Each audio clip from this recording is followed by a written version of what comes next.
You're listening to The Hit List with me, Numi, and I'm joined by Cian Ducrot. Hello. Hi, how's it going? Good, thank you. How are you? I'm very good, thank you. Where am I talking to you from? Because you were recently in Paris, so are you still there? Have you popped back? No, I'm actually in London now. Nice. How was your little trip to Paris? It was so good. I'm so devastated to not be there still. Because you played your song outside the Eiffel Tower, didn't you? How was that like? What was the reception like? Oh my God, it was so funny. It just started like lashing rain straight away. So, Did it? Yeah, it was like the biggest fail of all time, but it was like so funny and really emotional. But obviously everyone was just like running to get out of the rain, and there was just some idiot like singing his song, being like, "Listen to me." But your So song is so emotional. Like, I feel like your song is designed for a romantic comedy moment where people are declaring their love for each other in the pouring rain. So, like, the universe was helping you out.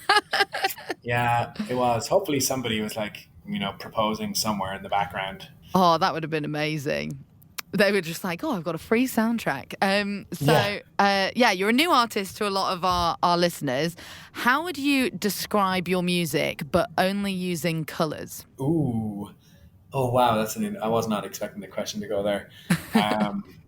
I would say, blue is the color that comes to my mind. Yeah. Kind of a dark blue, not a dark blue, like a warm kind of royal blue. Just in time for the Jubilee. Yes, just in time for the Jubilee. I think that's probably, I don't know. I can't think of any other colors, to be honest. That describe I think it's a good colour. It's a strong colour. Yeah. It's a deep colour. Deep. Goes with lots of things. You obviously had a classical music background. You're at the Royal Academy of Music, and then you decided to move into more, I was going to say contemporary pop music. What kind of made that decision for you? What made you make that switch?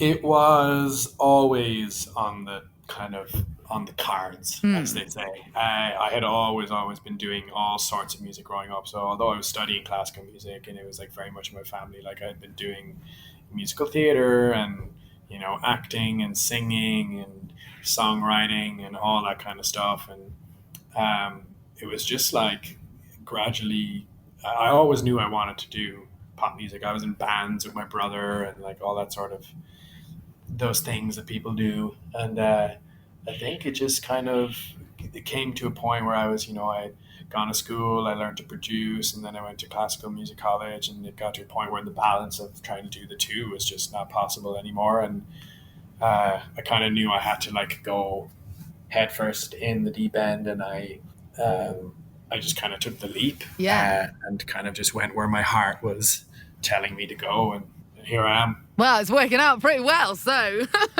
yeah. We have to talk about your song, All For You, which is devastatingly sad, but so beautiful.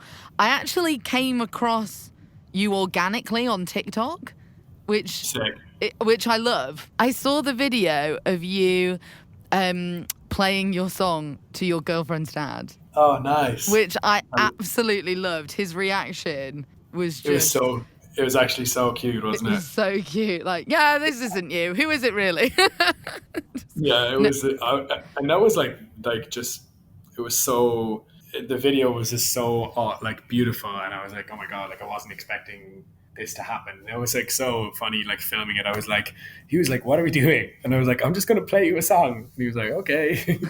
It was like, my girlfriend was in the background just being like, just trust it, Dad. Like, trust the process, Dad. Trust the process. And then every few hours we were like, it's got 1 million views. He was like, no way. He couldn't believe it. Like, yeah, how does he feel now being a viral sensation?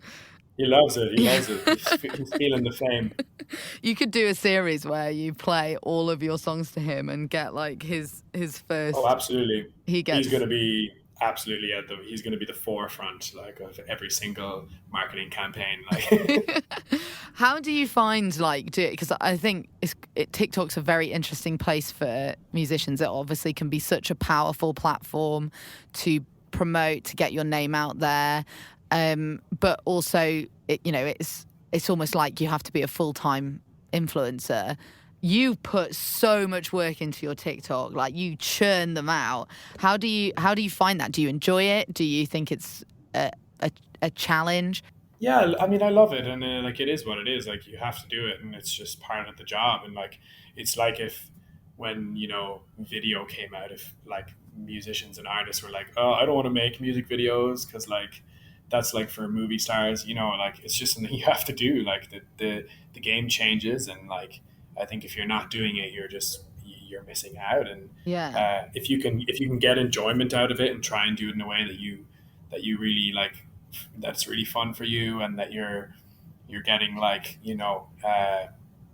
you're finding a way that works, but it's also like you feel is authentic, and you're just having fun, and like the pressures, don't put too much pressure on yourself. And but I think there's a balance of like it's hard to be creative, and it's hard to be like musically creative and then also like marketing, TikTok, all Yeah. that kind of stuff creative at the same Yeah. time. I So like you often have to like find a balance between the two and take time. Yeah, exactly. I really like your analogy of obviously when we take music videos, as a given in the industry now, but like you say, there will have been a point where they first were introduced. So, yeah, I really like that perspective.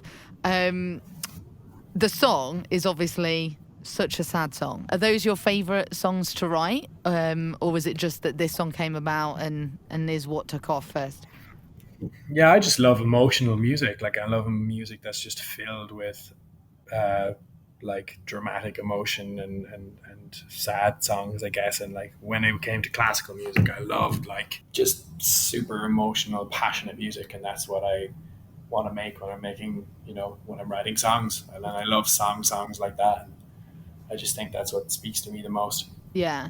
I think it's what people can really relate to as well, isn't it? That if you have a strong relationship past or whatever, you can kind of relate to those deeper emotional lyrics with your own experience, and then it hits you harder, doesn't it? Absolutely, yeah. I feel like this song has the potential though to have someone like remix it, like the Adele Hometown remix that came out after she released that, someone to just transform it into like a dark dance banger. If you can have anyone remix your music, who would it be? Oh, that's an interesting one. I'd never thought about that. There's two names that come to mind. I feel like Calvin Harris would be super cool, Yeah, but, yeah. but, but I don't really know if he does remixes. Probably not. And the other one would be like someone like Skrillex. Oh, a Skrillex remix of All You For know what I You mean? would be Off the charts. off the charts. Let's email him. Let's make it happen. Yeah, let's do it. You co-wrote Flowers with Lauren Spencer Smith, which we've been loving on KMFM. We've been playing it a lot. How was that experience? How did it come about? I just got asked to do a session and write a song with her. So I was like, yeah, cool. Like, and this was before she had Fingers Crossed out as well.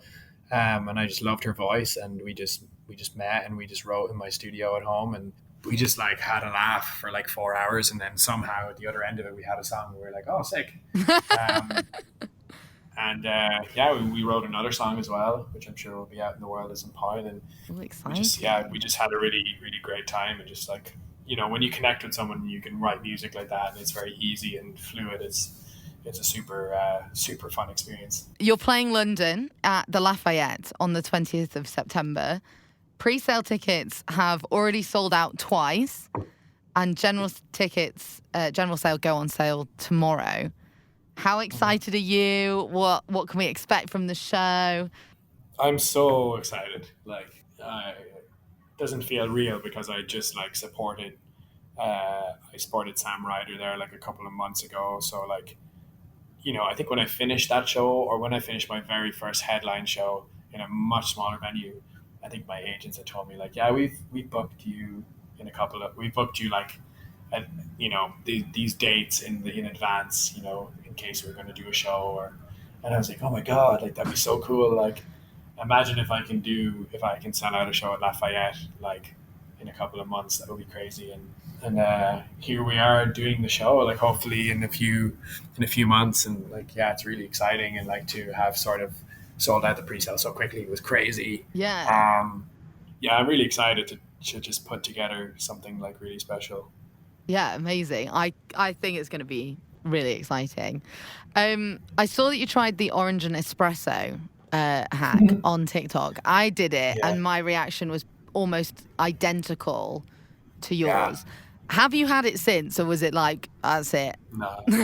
You know what though? I think the biggest mistake I made was I think it shouldn't be a full glass of orange juice. I I think it should think be like I agree. yeah, Yeah. a small kind of like if it was a like an espresso mixed with like if it was like a double shot espresso, half and half orange juice kind of, I feel like that could maybe work. Because it wasn't actually terrible. It was just kind of a bit confusing. Like I didn't really understand what I was tasting. Yeah, this is the same thing for me. It like really confused my brain. I don't know how I feel. Yeah, I don't know how I feel about this. Yeah, I don't know if it'll catch on. Yeah, who knows? Just wanted to play a quick fire quiz with you, Yeah. just for a way for us to get to know you a bit more. So it's called hit or miss. I'm just gonna throw things at you, and you're just gonna tell me if it's a hit or a miss for you. All right. So Marmite, Hit. nice. Public transport, Hit. the beach. Hit. Oh, you're a very positive guy. We're on a run. Cold showers. Hit. Oh, I had a class one this morning. Did you? They're good, aren't they? In the right moment, not when your boiler's broken. Wim Hof. Stealing the duvet. Like stealing it myself or someone else stealing it from me? You stealing it yourself, yeah. Hit. Absolute hit. Yeah. Got to snuggle Match up. record. Get yourself ready for the cold shower. Post night out kebab. Hit. Pineapple on pizza. Miss. Okay, we've got the first miss. So it's a Marmite, but no pineapple. Binge watching TV shows. Hit. What are you binging at the moment? So many things at once, like Succession, Better Call Saul, Yeah. Freeze the Fear by Wim Hof, Modern Family. I watch so many things, and I've seen pretty much everything ever already, like 10 times. So That's impressive to watch so many at the same time and also be Yeah. as busy as you. I can like barely manage to watch one at a time. I know, I don't really know how I do it. just always have it on in the background. Yeah. 2022 so far. Hit. Yeah, and it's gonna Absolute smash hit. keep hitting. Yeah. All right, thank you so much for joining us today. We're gonna play your song now on the hit list. Could you introduce it for us? This is my song, All For You, on the hit list.